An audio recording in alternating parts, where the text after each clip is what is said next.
And welcome back to Super Metroid Legacy. We have even more ninja pirates.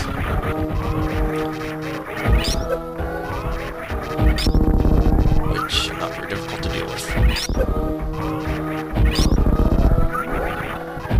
And we have those reflex, which are actually programmed in the game, they were just never used. And a bunch of physics. Anyway, I'm gonna try something on Ridley. I haven't done before.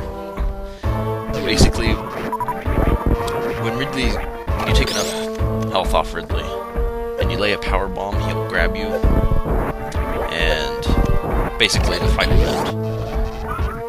I mean, normally he just flies away from the power bomb and is still fighting him.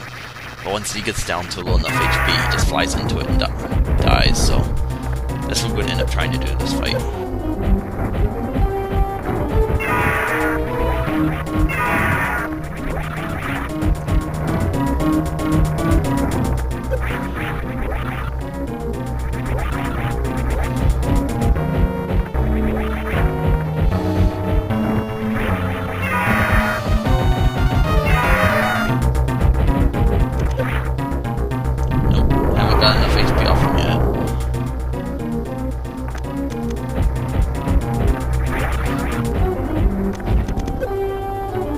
There we go. See, just instead of flying away, he just kind of flies into it. It's like, whatever, I'm going away. So, it's an interesting little tidbit.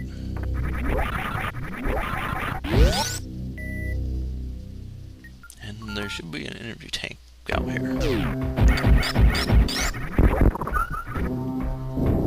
There's really no point to use your beam on enemies after you get screw attack. Screw attack is much more effective. At least how it's set up in this game, because it's an instant kill on all the regular enemies that are affected by it. Some, like Metroids and the side hoppers and terrain, are not affected by it, so of course the side hoppers and terrain aren't really affected by anything but super missiles. And there's no point to fight them anyway, so...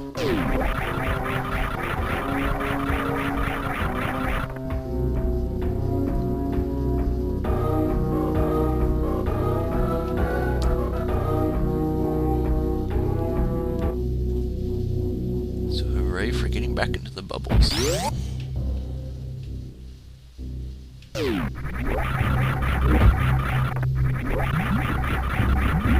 You can see what I said earlier, it's kind of hard to mess up bubbles if you're working with them. Probably the best tiles I'd start working with, because it's just not very likely to be messed up. I'm getting pretty good at that short hop mock ball.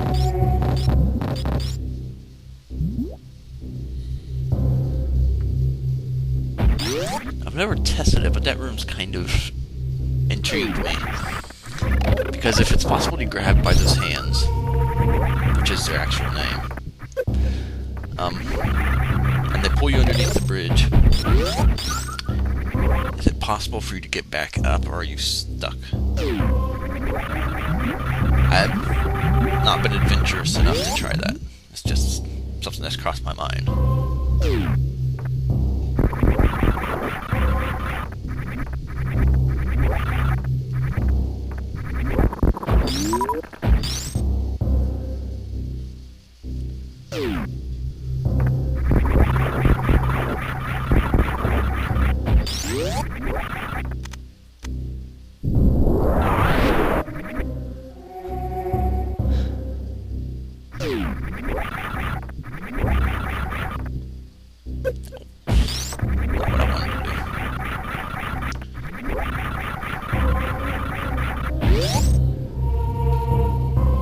Basically, we're just going to head to terrain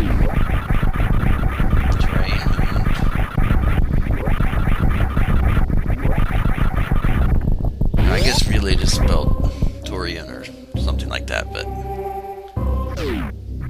I think I've said it before, I've always pronounced it terrain, so I kind of stuck on pronouncing it that. of those things that got stuck in my head.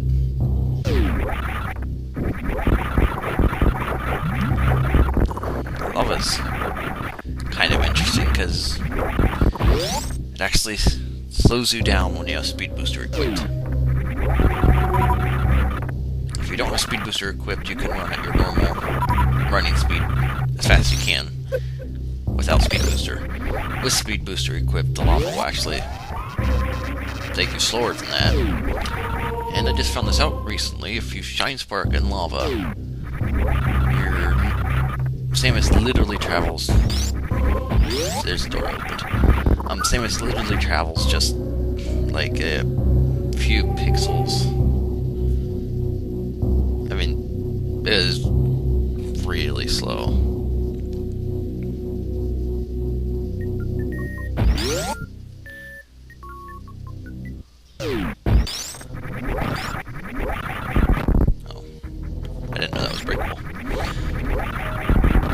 It is just really slow, and you're not going to get anywhere, and because it takes your health off, you're going to end up losing all 14 energy tanks to cross a 1x3 room. There might be a bit of an exaggeration, but it'd be close.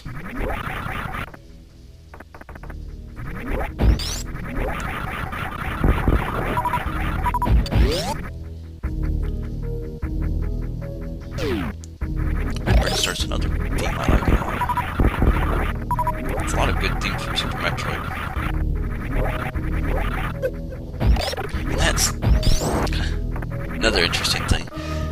If you have Screw Tech, if you wall jump off the wall, there's a couple of frames that Samus is in her wall jumping pose, which actually turns Screw Attack off. And so it looks like you're using Screw Attack the whole time, but because she's in the wall jumping animation, she's actually does not have Screw Attack on, so you can actually take damage wall jumping off a wall even if you have Screw Attack.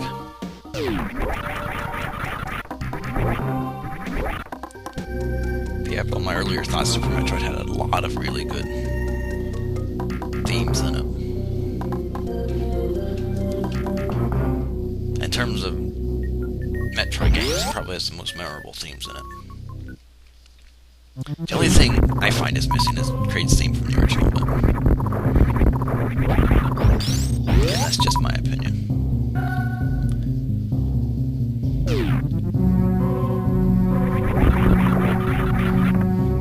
Of course, I do like the theme from Metroid Prime 2. I mean, as 2 as in as well, not number 2. Although I believe Echoes had more actual mixes from Super Metroid than the original Prime did. Like in somewhere in the bog, I think they redid the Red Brinstar theme for that area. And that was cool.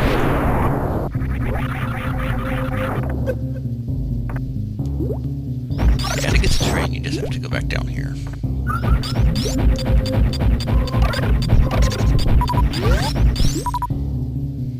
We're actually really close to it when we went into the wrong Meridian elevator. Or when I went into the wrong elevator, I should say.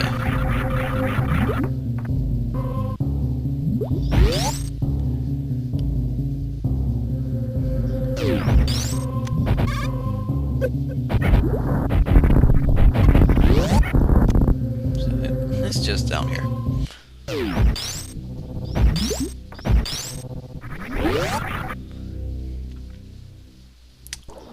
And we have yet another statue room.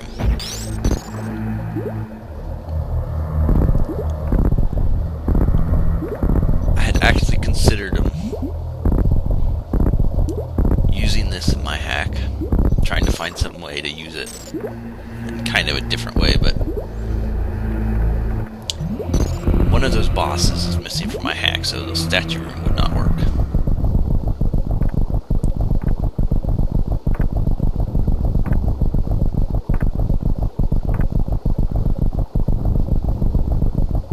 I guess there's a way.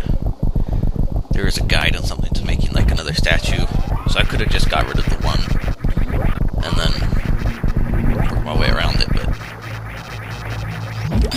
that long, I didn't feel like... I don't think I'd have the room to branch out and do something like that, so...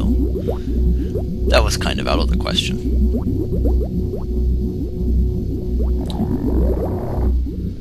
So here we are back in wonderful terrain.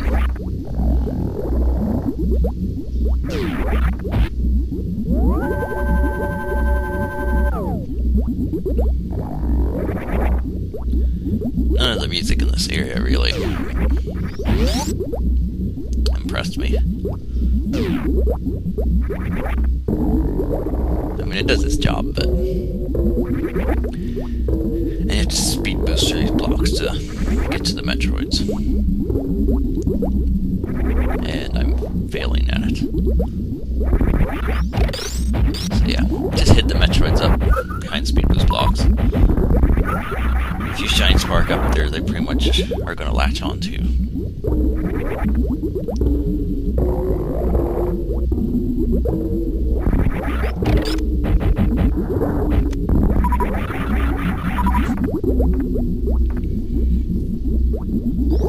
Oh, I guess there's one up here too.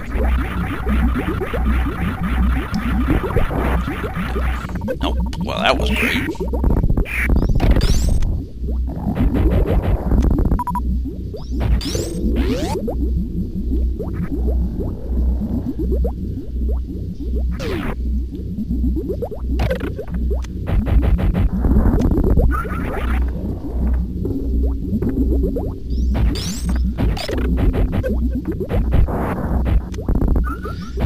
So yeah, it's kind of hard to do really interesting things with this area.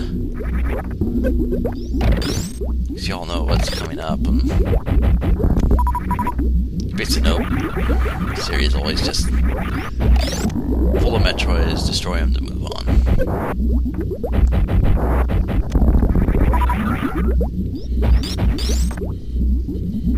So really, what most hackers do is just try to make it as challenging as possible. Which isn't such a bad thing, but that was... there's a reflect in the wall.